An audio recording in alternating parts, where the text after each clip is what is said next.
Hey guys, welcome back to my YouTube channel. Today we're gonna go ahead and review this old laptop back in 2015. This is the G751J. So what's so special about this laptop, and yes, I'm talking about it here in 2019, is because the specs itself is still pretty relevant.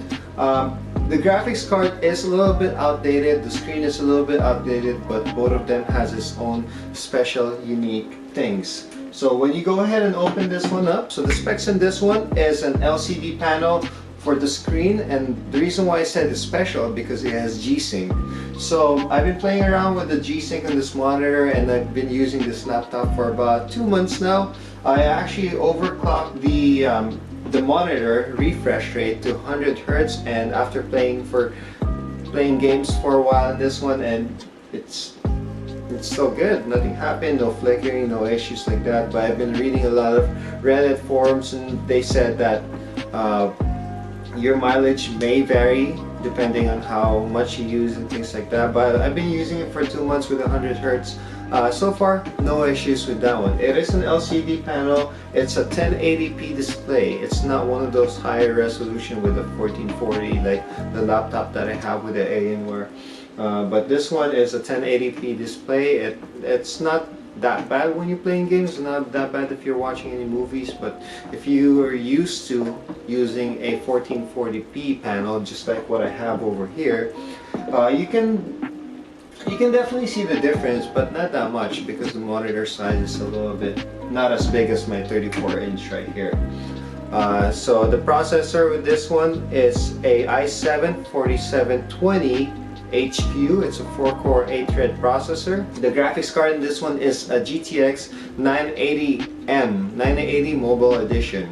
But since this one is one of the first ones that came out with the 980, it only has a 4GB RAM. It's still not bad, but definitely if you see a deal that's GTX 980 8GB, or I think it's a 6GB model for the laptop, definitely get that one because this is one of the first ones that came out. For the hard drive I have in here is a 1TB SSD, and for the RAM it has a 16GB dual slot, 8GB each for this. But something special about the RAM in this one, and not the upgradability, because this one actually has 4 slots of RAM.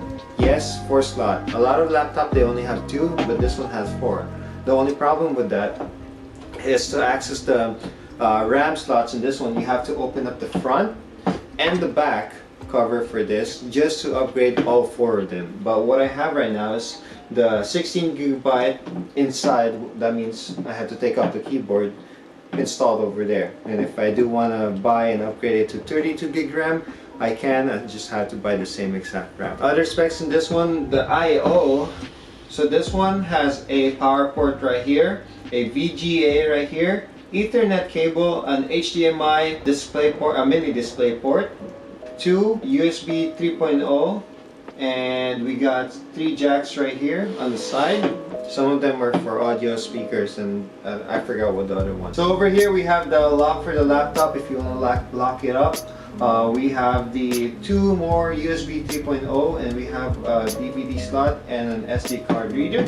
For the back, we just have the air vents over here. And something that I like about this ROG laptop, it does look like a jet engine. According to the design, they said they tried to copy one of the jets.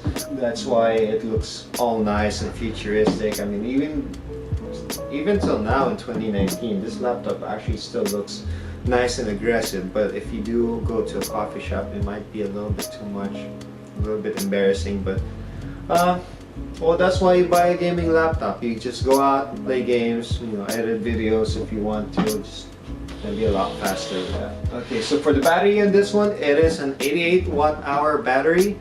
So that being said, you can still use that for this laptop for probably about a good hour, an hour 30 or so, since it is a gaming laptop. The processor, the graphics card takes a big toll, and not only that, the monitor itself is a G-Sync monitor. So with all those things combined, you'll definitely see a drastic battery loss for this. Other than that, this is one of the best gaming laptop back in 2015. Definitely, if you can get this one cheap in 2019, I played a bunch of different games in this one, and it can still play on high detail with 100 hertz for the monitor, and it's still really playable. The only thing is, if you are going to carry this laptop around, it's going to be heavy. It's just basically carrying an 8-pound laptop every single time. Whenever you're going somewhere, it just takes weight in your back basically. So just definitely make sure you get a bag that can fit this laptop, since I told you there's a little extra inch right here on the top, so you might want to look into some bags, or you can buy the raw bag itself. You can buy that on eBay sometimes for real cheap, 50, 60 bucks, sometimes cheaper and OfferUp. But that's up to you if you want to go ahead and travel this one. Best case to use in this one is just leaving this laptop plugged in at home, and that's it. Just use it as a desktop laptop. Alright, so that's it for my review on this G751J. That's one of the prettiest laptop that I have. The feel and everything feels premium, but definitely not the laptop that you're gonna carry around, because it is pretty heavy. So if you like this video, and if you know I missed any parts in this laptop right here, please feel free to leave a comment down below. Go ahead and subscribe if you want to see more tech related content, and please do give this video a like. It'll help a lot. Thank you so much. You have a good one. Bye bye.